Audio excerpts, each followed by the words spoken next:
Now you'll have to pardon my language. I was just at Wal-mart, which is already a recipe for success. And in the parking lot there was a truck that had some decals and stickers and stuff.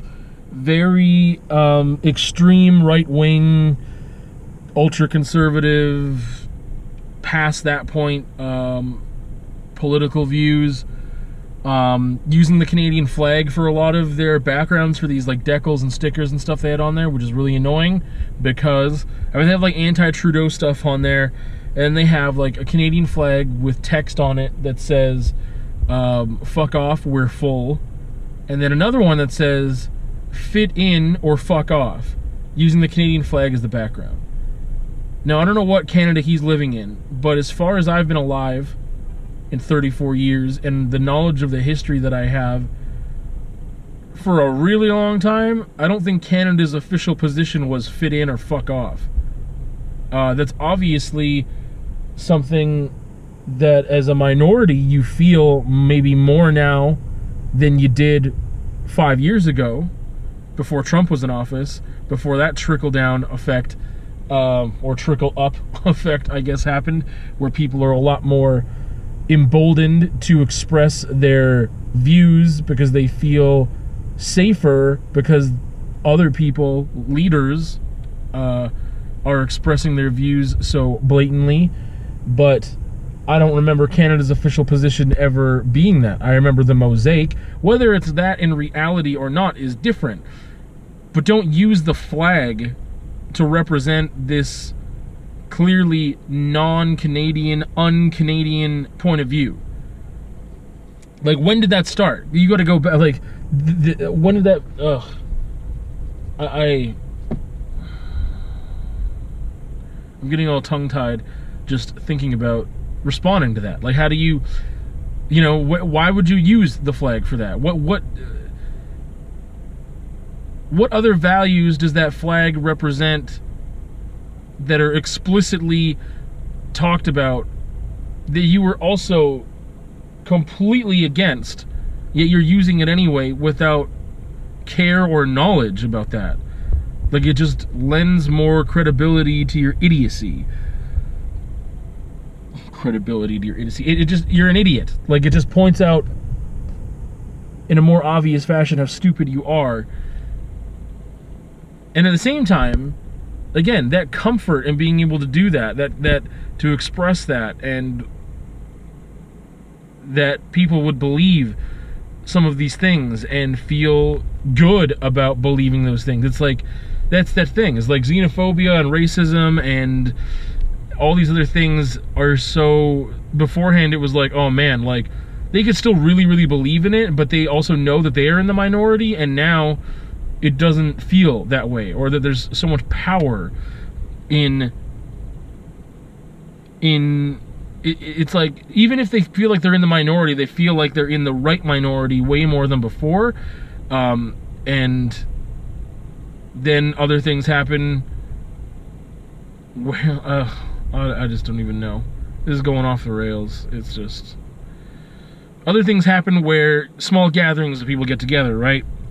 Or there's mob mentalities, and in the context of, or they could be a fraction of the population in that place, and in that moment they have enough weight because of being armed, because of you know, strong attitudes and mob mentality and whatever else, to feel comfortable doing whatever they want, as we saw with the storming of the Capitol last week in the US. And I don't want to say we, and government is,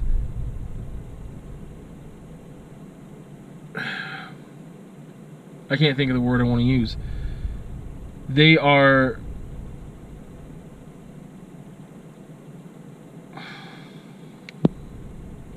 enabling this behavior by not treating those people the same as they would have treated other people, or have treated other people, if we want to make the obvious comparisons to the Black Lives Matter protests and things. If that group of people went and tried to storm the Capitol, I'm sure there would have been a massacre. Like, they've treated those people doing peaceful protests differently than armed people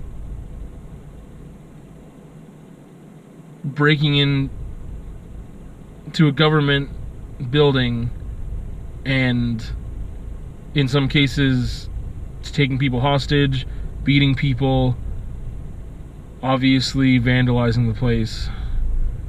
Some people had more ill intent than others, but anyway, I don't really like to get political that often because it's just not good. It's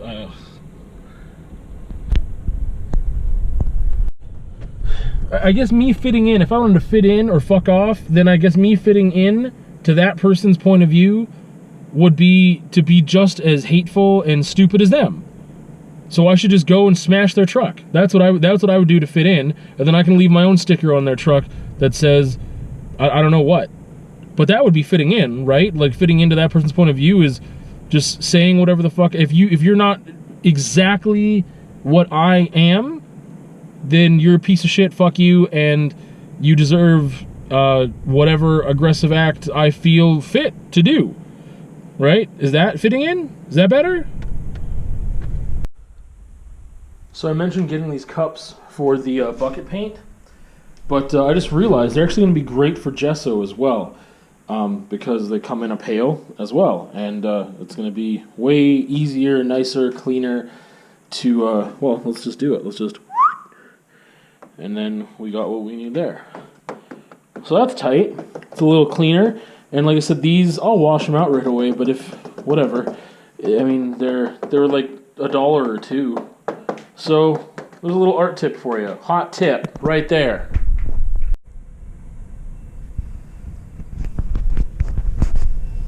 Well, stopped at a train crossing, and don't know how long I'll be, so seems like the perfect time. Got an email earlier telling me to call the school that I had the interview at. I called them, and I did not get that job.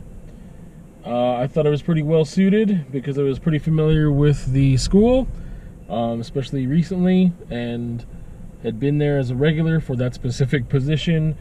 And yeah, they apparently had someone in line that had more of the media side of it down than I did, and that was that. So that was the breaks, and the way to stay positive is by trying to fake myself into believing in that there was a better opportunity around the corner for me, and that's not the one I want right now. Because maybe there'll be a job posted later today or tomorrow that's going to be better suited for me, and maybe it'll lead to something permanent and long-term, and that one would have ended, you know, possibly. I mean, it was supposed to end just at the end of the semester. So, we'll just hope that that's the deal, and that it's just leaves me open for something better. With that, yeah, I don't know what else to say right now. I thought there was something else going on, but not really a lot this week. That was kind of my main thing, and that is garbage. So, yeah, I keep stalling because I thought there was something else to say, but I guess not right now.